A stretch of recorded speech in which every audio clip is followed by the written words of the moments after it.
We have a quorum, I believe. And we could pause for a moment for the invocation. Dear Lord, we pray that your glory and peace will be with us always. Father, please guide us so that this meeting will be productive, effective, and decisive. We pray that you help us guide this meeting as we work for the good of our communities. In Jesus' name we pray. Amen. Let's have a pledge. Allegiance to the flag of the United States of America and to the republic for which it stands, one nation, under God, indivisible, with liberty and justice for all.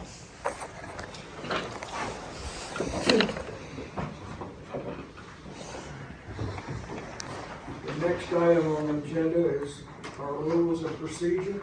And Mr. Chairman, I own that error. That should have been deleted from last month. I've looked at this agenda no less than 12 times, maybe 15. And so we already took action on those previously. I knew we covered it, I didn't know if you had more comments. No, sir, they're just residual and pretend that's not there. Good. Thank you. But Mr. Chairman, if I could, while I've got everybody's attention, I'd like to introduce everybody to Chris Slim. Chris is serving as interim town manager for the town of Wythe. He's been on board a couple of months now, Chris? Almost 2 months. As Great hair. He has not advanced to another hair stage, which is a good sign. But we're working closely with Chris on a variety of things. I just wanted to introduce y'all to him if you hadn't had a chance to meet him before. And Chris's other day job is as fire chief for the town of Wythe. So hopefully we'll be working with him more as town manager than as fire chief. But we appreciate I his. tell everybody Fridays are a fun day. If you have to leave in a hurry, we'll understand. Thank you, sir. Thank you. Okay, citizens comment. Do we have? We did.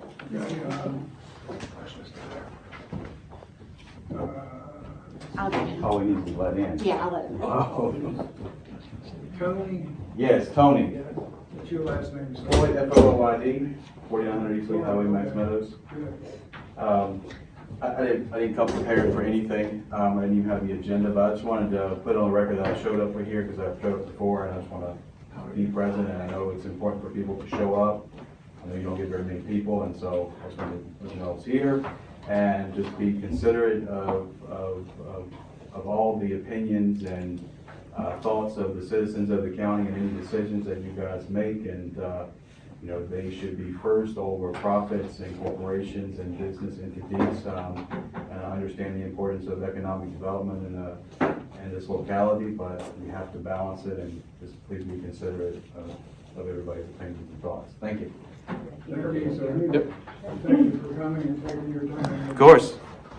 If you have any other questions after the meeting, the office would be glad to assist you. Okay, thank you.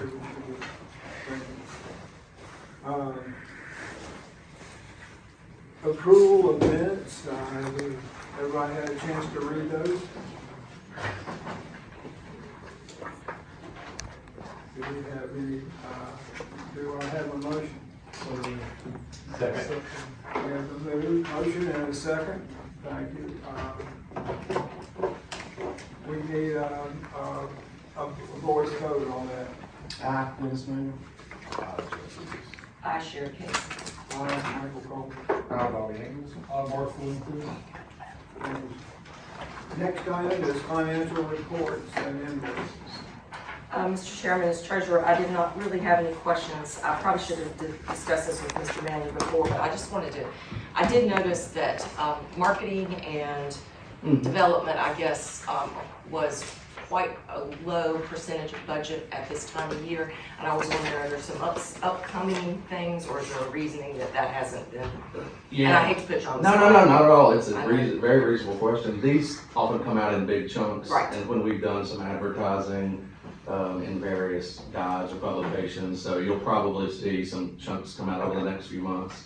And any project-specific expenses also land there too. We haven't had many site visits in the last few months, so that's normally where that would also land. So I'd say it's a couple of factors, but when it does come out, it's usually. Right, it just caught my eye. Yeah, no, that's a good question. But other than that, I didn't have any questions. Do I have a motion? Yes. Moved. Do we have a second?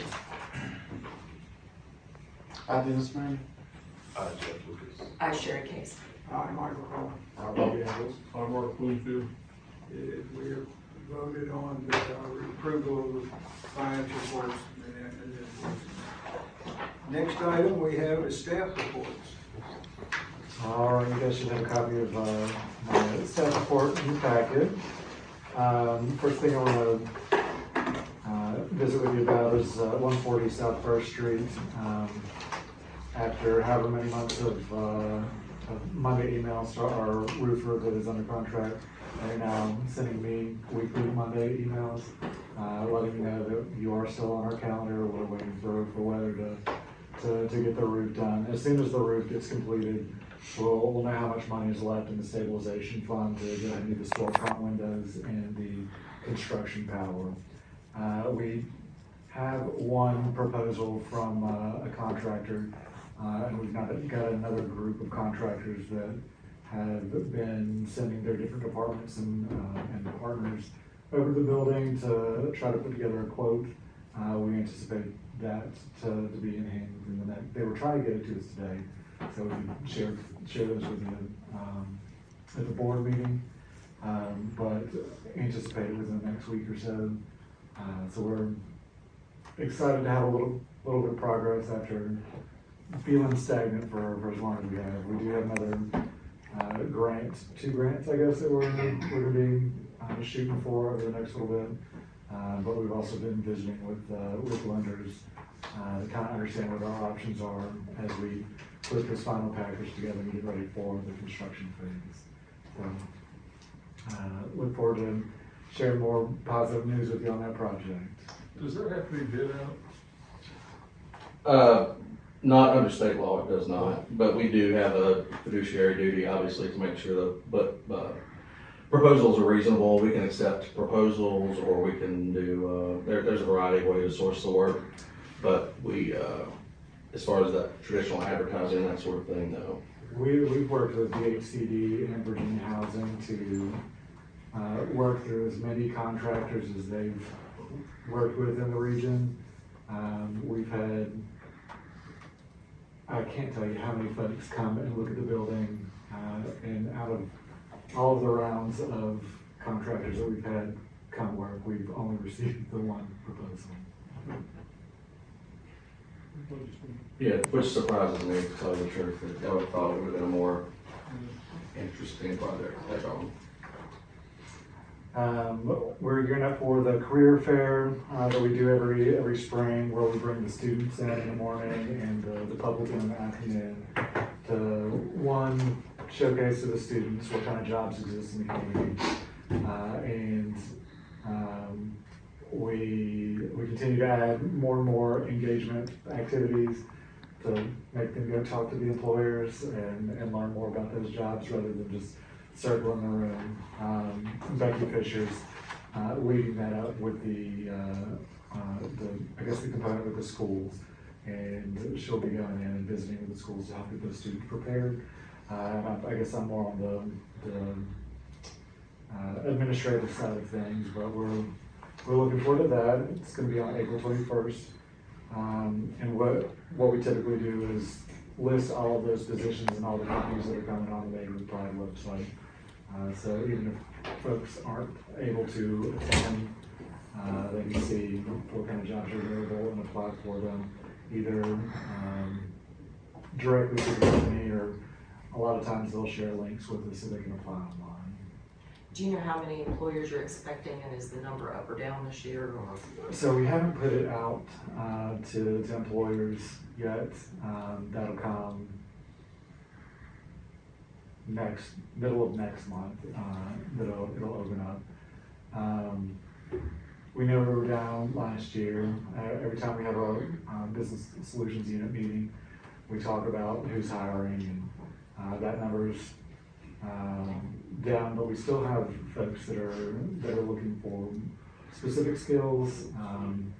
our workforce folks are trying to help make some of those connections and offer training and whenever it's appropriate. Our goal is usually 50. I think we were in the 30s last year when we had. It's always good to have a goal. Is it mostly attended by students, or what's the general population at? Is it a That's- good turnout? That's been the case. So all of the high schools in Wythe and Blaine counties send students, typically they're seniors. Sometimes we have conflicts with other senior activities. Everybody doesn't get to make it, but the morning is usually full. And in the afternoon, I think we were pleased to have 20 folks from the public last year. The year before, I don't know that we broke 10. We have a conversation every year whether or not to have that public component.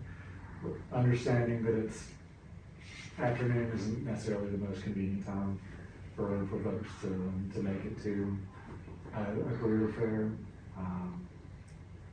But It's good for the students, It's that good do for it the- during the daytime. yeah, it's good for the students, and we still want to put, while we've got the manufacturers and the businesses there, we still want to offer that opportunity to anybody that might be interested in. The next note is the Mount Rogers Regional Partnership. As Becky and I have been working on career fair planning with some of our other partners, we're also getting ready for the With Manufacturer Roundtable. We're hosting that on March 18th, and the structure for that for this year, we're going to bring in a resource to speak for about 20 minutes, and we plan to have 3 of these throughout the year, and then open up the remainder of the time to manufacturers to discuss whatever topics they want to discuss. We'll give them some topics to start with, but we want that to be manufacturer-led conversation that we can sit back, listen to, take notes, and work on any potential issues that they want to be addressed. So we're looking forward to bringing that back. We've tried a couple times since COVID, and it hasn't been super successful. So hopefully, partnering on this will be able to reach folks and encourage folks to join us. I do want to point to the public policy brief of the investor breakfast. That was yesterday morning. Mount Rogers asked me to come present a legislative update for the General Assembly. I joined Josh Hess with Congressman Griffith's office and talked about some highlights. And I thought I printed out a bill tracker. I'll get that emailed over to you. But we just got through crossover last week, which means all the bills that originated in the House of Delegates had to be acted on before sending them to the Senate, and likewise for the Senate to act on any legislation introduced in the Senate will switch. So any bills that got left behind are effectively dead. Most of the tax bills did not move forward. The budget was released on Sunday at noon. So we're still coming through that with our legislative, our lobbyists for the Virginia Economic Developers Association. Because it's more than just numbers, there's language that is made into the budget that didn't get carried forward in bill form. So we expect to see some of those some tax language appear within the budget. But we work diligently with the Virginia Economic Developers Association, along with the Virginia Chamber, to identify any of those less than pro-business policies, make sure that we are sharing how they affect the work that we do, but also encourage our business communities to share how it directly impacts the work that they do. I don't know how deep you guys want to go into a public policy briefing, but we've still got a couple labor bills that are out there that we're concerned about, and the cost to employers. Some environmental justice pieces. Over 200 data center bills were introduced this year. A lot of those are more than we'd like. Of those are still alive, still having conversations as those move through the opposing houses where they've originated from. We continue to follow that, and like I said, I'll get that tracker to you. It shows all the ones that we've been monitoring that are already dead, but the ones that we oppose, the ones that we're monitoring, and some that are just on the list for us to follow along with. And I guess the difference between just following along and monitoring is the potential for action on the ones that we're monitoring. But I appreciated the invitation to visit with them, and I thought they had a really nice turnout with a pretty diverse group of businesses.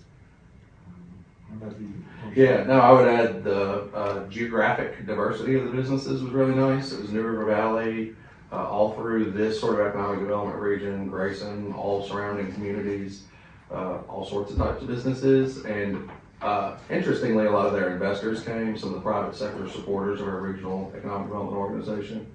And, that's always a good opportunity to attract more investors. And I think it adds, for my 2 cents, it added a lot of value for me yesterday, just as an attendee, to hear from John, who did a bang-up job, but Josh has too. And it was a good excuse for these people to gather in one room and talk to each other too. That's always a nice sort of bonus. I've also got listed here the Small Business Administration Roundtable, geared towards manufacturing, but the Bluefield, West Virginia Economic Development Office received one of 3 SBA grants in the country. The other 2 are universities. So a pretty sizable get for them. But with that award comes quite a bit of work. They will be serving a sizable region in Southwest Virginia, but almost the same footprint on the West Virginia side of the border, to offer different types of training and resources to manufacturers. We'll start here. So right now they're going around the regions and hosting informational and feedback sessions and working group sessions to get an idea of what manufacturers feel would best serve them from this grant funding right now. One of the things that came out of that was the potential to put together a supply chain networking event. And Sam Wolford, who used to be with Gen Edge, which is essentially the extension arm for manufacturing in the state of Virginia,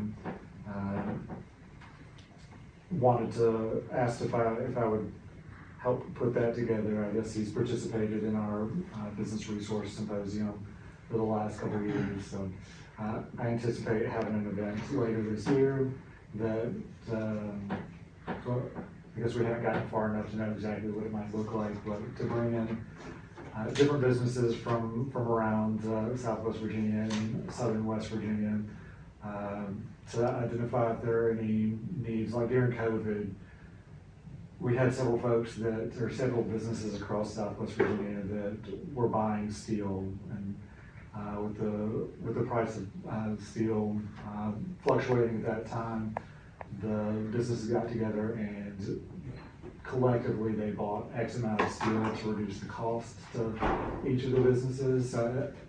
Working through collaborative efforts like that, I think is the ultimate goal for the supply chain networking event. So identifying resources that would be helpful for folks to get a hold of, but also for attraction purposes. If everybody is saying that they need cardboard, well, we start trying to recruit cardboard manufacturers along with the state to the region to bring those suppliers closer to the businesses that we serve. We're excited about that.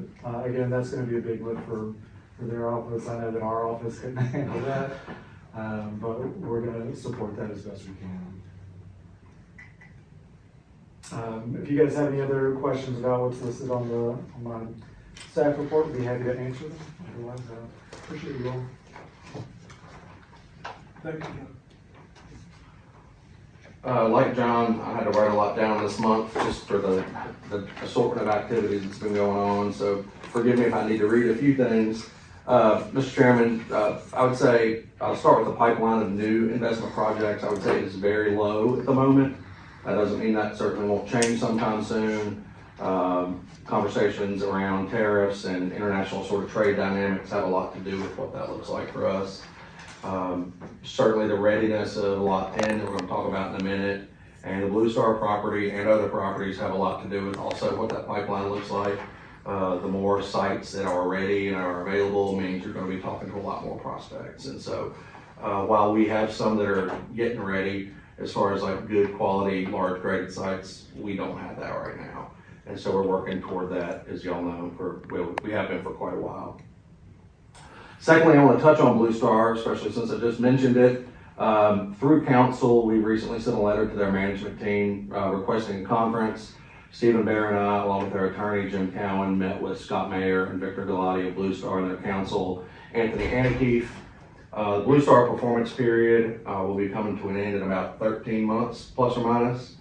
It's our expectation to hear from them as to their plan going forward during that period, sooner hopefully, and what the probability of additional funding might be is due to us, I would say, within the next week or two.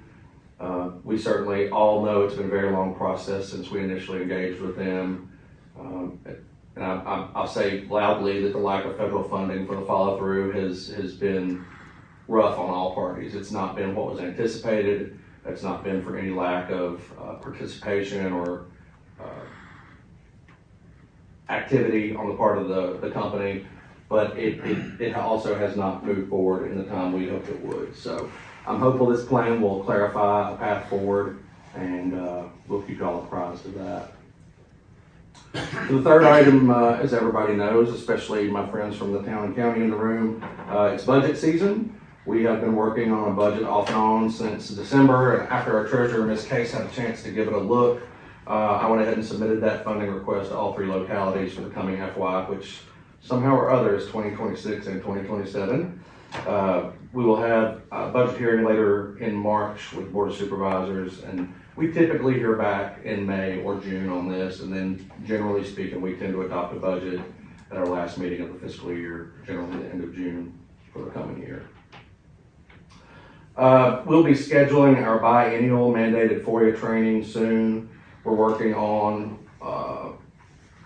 the nature of that and the timing of that. We'll try to schedule something that makes sense and allows for maximum board participation and attendance.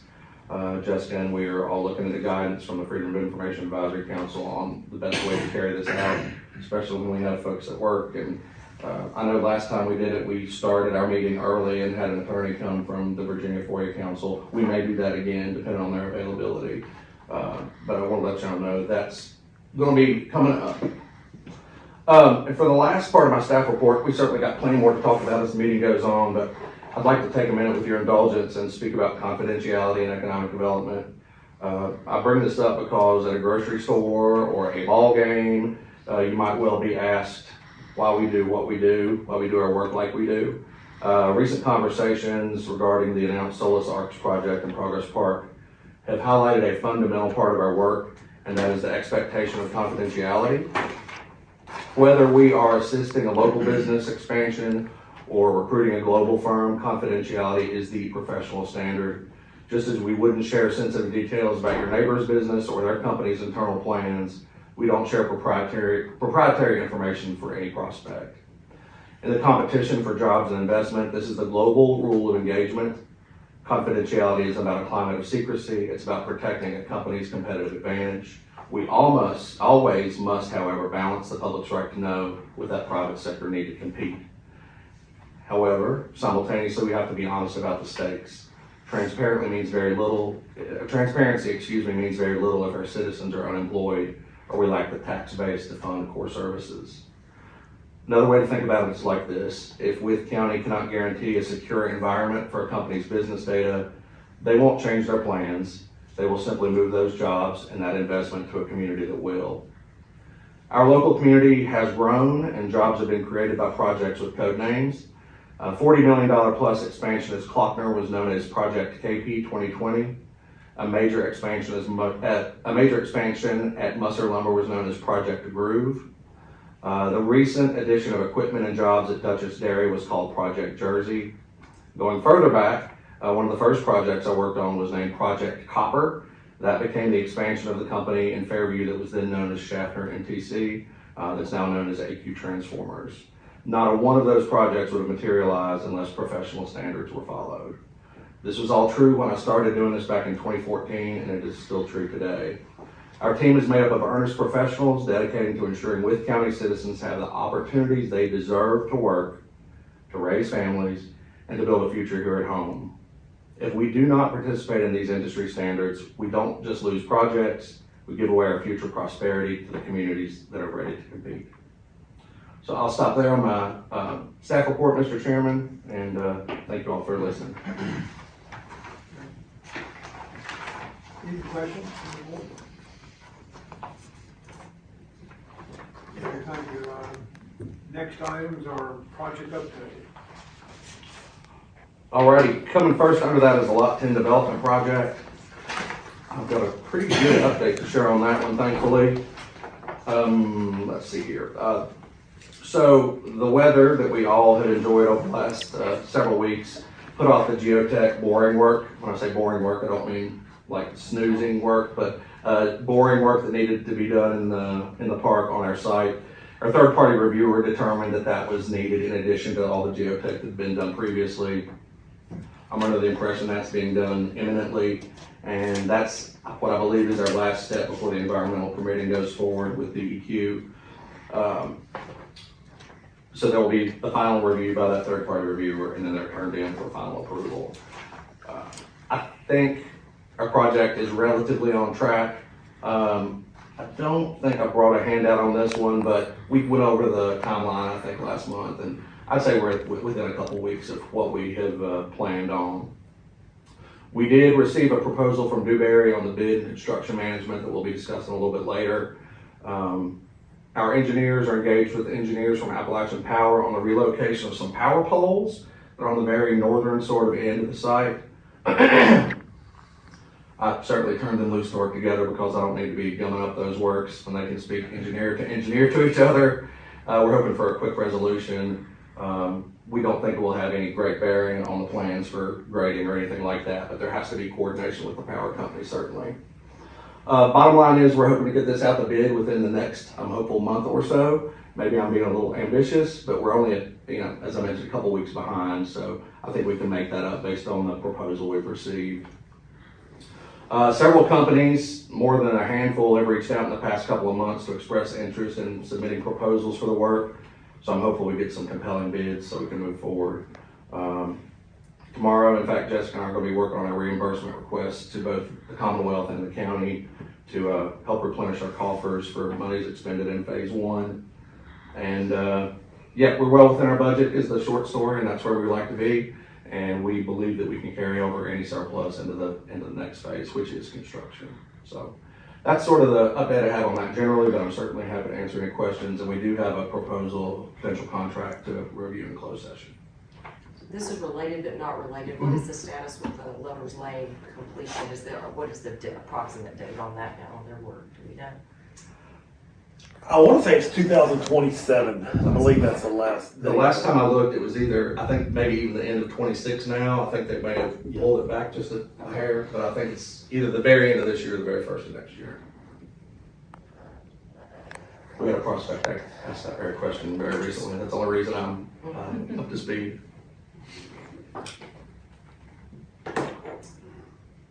John and I are both going to sort of tag team 140 South first, and he's talked about it pretty extensively in his report. But one thing I did want to add is we've been developing a new, and I would say pretty tight pro forma for the project, working with various sort of financial partners, trying to figure out exactly what this is going to look like. We do have a couple financial proposals to talk about under the public contracting exemption in closed session. So that's all I want to say about that, just that we've been working with those partners to align with the potential construction possibilities and rounding out financing on our capital stack. I don't know if I left anything out on that or not. The community is aware that we're working on this, and we've had several folks already reach out about the commercial space, so interesting, exciting. I think there is gonna be a demand for both the residential and the commercial space. Anybody can tell you, some people around this very table, about how the type and the quality and the availability of commercial space, there's just not a whole lot. Especially if you want to invite the public in for whatever you might be doing. I think that the on-site parking probably is driving some of that excitement as well. That's a huge value add for this project. And it's not a small parking lot either. Is the maximum amount of parking area that's available actually gravelled, or you see what I'm saying? Is there room to make it even larger, or is the maximum amount of the lot lines, is it pretty much? It's pretty much to the lot line. I think that it can be reconfigured in a more usable way, especially with the JIDA's parking lot backing up to it. I think that there might be a creative way to look at that, but certainly not the expert on that. Does this project include paving that? Yes. And there's a skinny little alleyway, if you think behind Moondog and before the building. I don't know what this is gonna end up looking like, but I think there are opportunities to sort of maximize that flow and space in that back parking lot. Because truly, the St. John's fence is right at the edge of the parking lot, so there's not really anything to go that direction. And I think, unless y'all have any other questions on 140, I think that wraps up the project updates. Thank you. New business. Mr. Chairman, I'm gonna tag in Jessica for any of this if she has any comments to add, but we've been reached out to by one of our borrowers that has thus far been a good borrower about extending their line of credit, increasing the amount available to them. I'll let her characterize their payment history, but it's been a very positive relationship so far, and we're certainly recommending to the board that we do that if it's your wish. And Jessica, do you want to add some color about their ability to, how they work with us? They've paid over and above and always on time, and they're very responsive.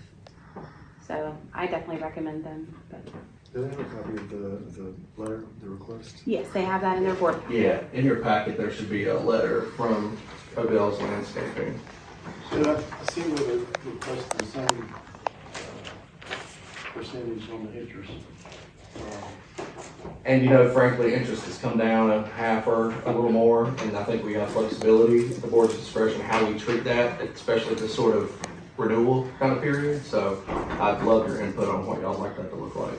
Where are they at now, 4? They're at 4%, and they've requested the same. I've been over and talking to Prescott young man as far as his payment and keeps his equipment and good. Haven't heard anything negative about his work, so I say good for it. I love helping these young people. I've told that many times in this board group. So anything we can do to help these young people come up, that's the new generation come along, so I'm all for it. You know, Mr. Manuel, I think it's our responsibility too. When we have the ability to, we should, and this is one of those cases. When I was crawling out of the weeds earlier in life, I wished I had somebody that I could have went to.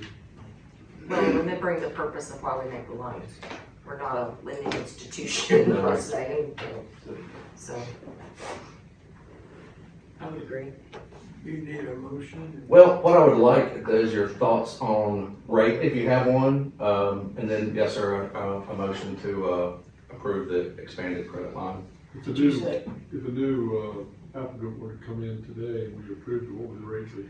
It's sort of determined on a case-by-case basis, the amount of the loan, any sort of projections or financials they bring to us.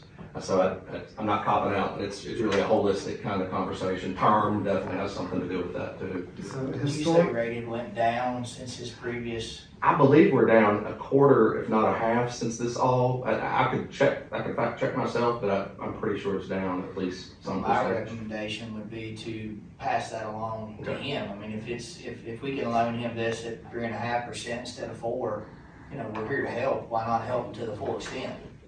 That would be my suggestion. And that's exactly why it's the board's discretion. We like The history of paybacks every month. This kid has excelled. Yeah. So I say give him every break we can. Yeah, I agree. We'll definitely carry that out. We have agreement, I believe. So how do we state that? Make a motion? I would say the motion would be to increase the credit line at a 3.5% rate. Before we do that, I guess I should probably abstain on this one.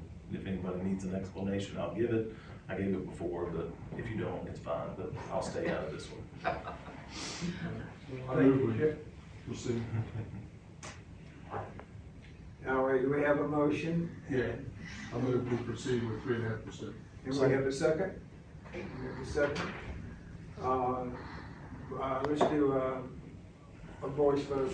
I did his payment. Aaron Robinson. Aye, Sherry Case. Michael Moore. Bobby Evans. On board 22. We have a motion and approved. Thank y'all very much. Mr. Chairman, the other item under new business is the March meeting conflict. The Virginia Economic Developers Association Spring Conference is scheduled in Williamsburg right on the date for the March meeting. We have looked at some alternate dates. We also wanted to see, ask the board's preference before we move forward with that. We can cancel, we can seek other dates, or we can call a meeting if needed. I'd rather lean on you all for your preference on how we do that, but we can go any of those ways, or maybe a fourth one if you have one. Could we entertain those alternate dates? Yeah. See if we start having a problem, then maybe. That it would be, what we're trying to avoid is 2 meetings in April, and if we pull it too far back in March, then we don't have any of the invoices to cover, so we're kind of treading, it would be the very end of March, 1st of April, the only dates available to do it here. The 30th through the 2nd, the 30th of March through the 2nd, are the dates that this chamber is available. Not to say that we couldn't go somewhere else, but we visited with the town. So the 30th, 1 week later, No. That would be Monday following. so it's more than one. I guess I could pull a calendar and answer that myself. It's the Monday after what we Will be on do. Thursday, April 2nd. Yes, sir. I'm flexible, it's, As of right now, is there much to be placed upon the agenda? Are we running into any things that happen as a matter of calendar? I don't expect, but those things can change in an hour's time. If you want to, we can sort of tentatively set a date, hold it in reserve. If we don't need it, pull the plug on it, or whatever y'all think best. Is there a need to have a meeting before the golf tournament? I don't know, it's my first time. When I say it runs itself, I don't mean to diminish the work that goes into it, because it's a lot, but it's such a defined sort of thing now. And we'll have an April meeting before the golf tournament as well. Yeah, there'll be an April meeting before the golf tournament. It's May 21st. the golf Oh, tournament. me, I was thinking, yeah, okay. Got it. So, in your instance, as the chairman, y'all have to review the pay schedule and all that. So if we not have the meeting, you're We do that anyway. Right, so. We have access to that anyway. Oh, yeah, financials will be shared as soon as they're ready. I like that idea. The 30th. I mean, that's only 2 days after the normal meeting, right? 2 business days, so unless we just don't want to do this. But it's so much fun. Let's go with the 30th. I agree with that. I like that. 30th? I think that's good enough consensus for us. Here at 3 o'clock. For the 30th. Yes, same time, same channel, just different date.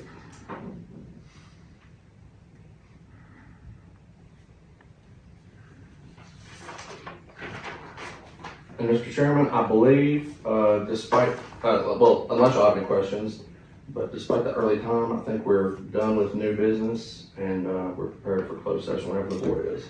Mr. Chairman, I move the Board of Directors adjourn IDA Wythe County enter closed session pursuant to the Code of Virginia, Section 2.2-3711A5, discussion of prospective or expanding business or industry, Project Arlo, Project Titan, Project Transmission, and 2.2-3711A29, negotiation of public contracts for the Lot 10 site development project and for 140 South First Street project. We have a motion, I make a motion. we have a second. I second. I, Dennis Mingham. Aye, Aaron Robinson. Aye, Jeff Lucas. I, Sherry Case. Aye, Michael Cole. I, Mark Bloomfield.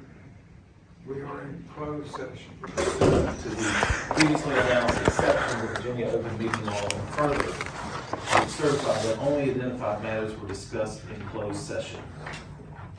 We have a motion. Second motion. All in favor of the fourth? I, Dennis Mingham. Aye, Aaron Robinson. Aye, Jeff Lucas. I, Sherry Case. Aye, Michael Cole. I, Mark Bloomfield. We are in open session.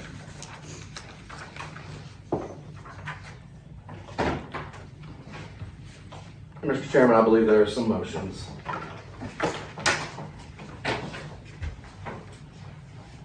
I move that the IDA Board of Directors, animated by valid economic development purposes, authorize the Executive Director and staff to continue engagement on project transmission, including the negotiation and execution of any agreements or documents necessary to advance the project in consultation with the Joint IDA Council as needed. Second. I, Dennis Mingham. Aye, Aaron Robinson. Aye, Jeff Lucas. I, Sherry Case. Aye, Michael Cole. I, Mark Bloomfield. I move that the joint IDA Board of Directors, animated by a valid economic development purpose, authorizes the executive director and staff to continue engagement on Project Arlo, including the negotiations and execution of any agreements or documents necessary to advance the project in consultation with the joint IDA council as needed. Second. Motion second. All in favor? I, Dennis Mingham. Aye, Aaron Robinson. Aye, Jeff Lucas. I, Sherry Case. Aye, Michael Cole. I, Mark Bloomfield. Mr. Chairman, I move that the joint IDA Board of Directors, animated by a valid economic development purpose, authorizes the Executive Director to engage Dewberry for construction and bid management service of the Lot 10 site development project in consultation with joint IDA council as needed. Second. Second. All in favor? I, Dennis Mingham. Aye, Aaron Robinson. Aye, Jeff Lucas. I, Sherry Case. Aye, Michael Cole. I, Mark Bloomfield.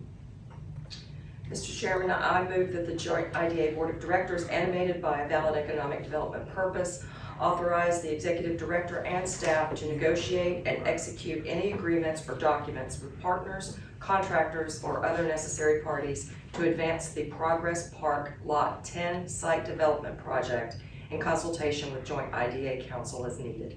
Second. Motion and second. All in favor? I, Dennis Mingham. Aye, Aaron Robinson. Aye, Jeff Lucas. I, Sherry Case. Aye, Michael Cole. I, Mark Bloomfield.